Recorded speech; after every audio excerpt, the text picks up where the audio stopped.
Welcome to Heroes Assembly.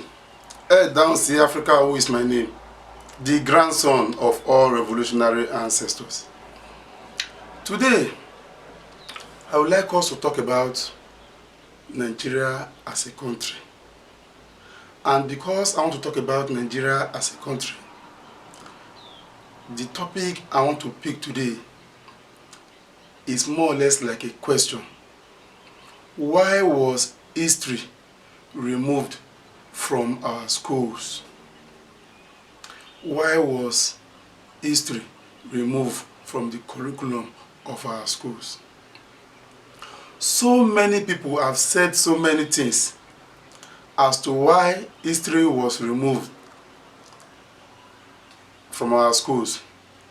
But there is a particular school of thought that said our political class and elites with their political associates have done so many wrong things that they don't want this generation to know about. Hence, they ensure that history is being removed from our schools so that many people will not know about their past atrocities. And honestly speaking, I seem to accept with this school of thought, because if history is being taught, we will have learned so many things about the personalities of those who are in politics today, and most of the things that are wrong today will not have been wrong because we wouldn't want history to repeat itself. Come to think of it, they remove history from our school, citing all sorts of excuses that are just so irrelevant. After all, as grievous as the World War II is, the history is there for all to read. But in Nigeria, those at the end of affair just don't want the generation behind them to know anything concerning them. And these same people will go about calling us lazy youth. What led to the first coup in Nigeria? Believe me, those who know little or something about it are those who go out of their way just to learn about it. What led to the Civil War, aka Biafra War?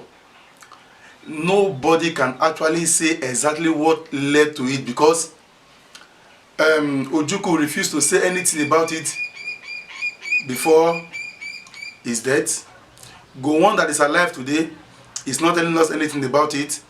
All we could read about or hear are more or less from third parties. These people refuse to say anything. When you raise issue about it, some people will tell you it's an already healed wound. The wound has been healed, so we should not raise the dust. But the actions and inactions now of these leaders is still affecting the very foundation of Nigeria till this moment. What led to Zaria 66 riots? Nobody is talking about it. What led to the coup, the counter coup, and what have you? We are not being taught about this. And when you don't learn from your past mistake, it is bound to reoccur. And what is the definition for insanity? When you continue to do things over and over again and you are expecting a different result, then you are insane. So why is it that our leaders don't want us to know the history of our country? We read about African youth movement and how they tussle with the colonial masters just to gain independence. If not for history, I as a person, I won't know somebody like Thomas Sankara. If not for history, I won't know Patrice Lumumba. If not for history, I won't know Steve Biko. If not for history, I won't know Obafemi Awolowo. If not for history, I won't know Great Zik. If not for history, I won't know Marcus Garvey and the likes. So why is it that our leaders in Nigeria don't want us to know about our past? Whether glorious or not, there is a need for us to know about our history, so that if we don't know where we are going, at least we know where we are coming from. Why is it that they don't want history to be taught in our schools? If I'm talking about history being brought back to our school, I'm not talking about a history where they'll be teaching Nigerians that Mungo Park discovered River Niger. Because you and I know that there are many villages around River Niger that are fishing and drinking from River Niger before Mungo Park came to Nigeria. Even before they gave birth to the grandparents of Mungo Park. That is not the kind of history we are begging for. If we are talking about bringing history to Nigeria, we are talking about history that will tell us about our glorious and horrible past. Like the great Oyo Empire. So many people are always saying that if not for the colonial masters, the South and the North don't have any relationship. But it's a lie, because history made me to know that all the horses being used in great Oyo Empire of those days were being shipped down from the north. That means there is a trade relationship between the south and the north. These are the kind of history we want in Nigeria. Our political elites are doing everything possible to cover their atrocities, but that does not mean we should not know about our history. If history is being taught and everybody know about history so well, somebody like Obasanjo will not come back in 1999 as a saint. That's the truth. Somebody like Buhari will not come and tell us in 2015 that he is now a Democrat. Because everything that happened in 1983 to 85 that Buhari actually ruled as a military head of state are all playing out now.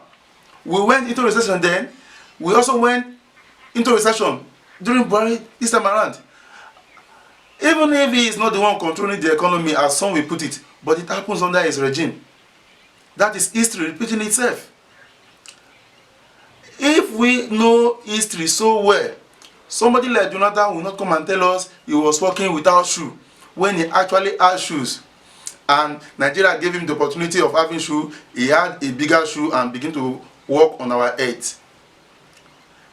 If we know history so well, the name of the likes of Ken Saro-Wiwa will ring bell in the consciousness of every Nigerian.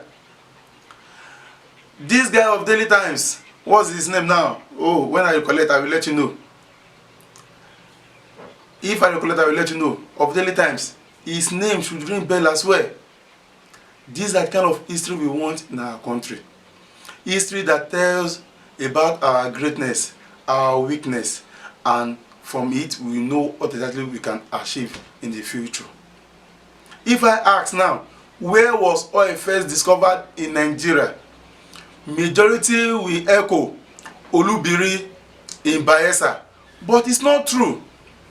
Oil was actually first discovered in 1909 or 1907 or 1909 if I'm not mistaken, in Aromi, in Ilaje local government area. But it was first discovered in commercial quantity in Olubiri. This is not the same if you have to look at it holistically. Where was it first discovered? In Ilaje local government. But where was it first discovered in commercial quantity? In 1957, Olubiri.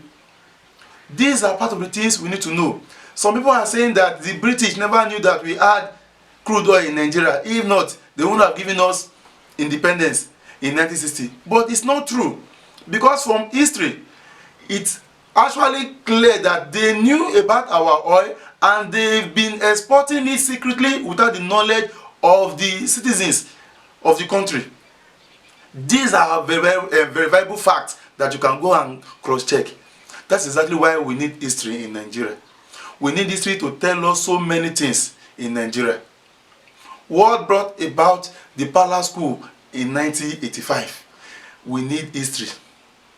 What led to the coup that brought in Murtala Muhammad? We need all this. What led to the failed coup of Bisala and what's this guy's name now? Oh, Dimka. we need history to tell us all this. Majority of those who participated in the problem of Nigeria are today presenting themselves as saints, and those with knowledge of history are saying they can't be trusted, but because majority don't know history and majority carries the vote in democracy, they are also given chance today, and Nigeria is crying for it. We need history in our schools. We need good history in our schools. Even if the power that be are trying to change the history of the world, calling Africa a big jungle or what have you, it is still a fact that civilization started in Africa. It is a fact that the father of mercy is not hypocrite, as so many people will want us to believe, but Imhotep. That is why we need history in our schools. Please tell me what you think in the comment section, and don't forget to share with friends. For those that are yet to subscribe, I am begging you, subscription on YouTube is just like liking a page on Facebook. Please click on the notification on the subscription icon, and also click on the notification bell so that you'll be notified as I drop more videos. Your subscription will only make YouTube to know that somebody has actually liked my channel. That is just what it means. Until I come your way next time, Hey Down Say Africa, who is my name, the grandson of all revolutionary ancestors. Bye for now.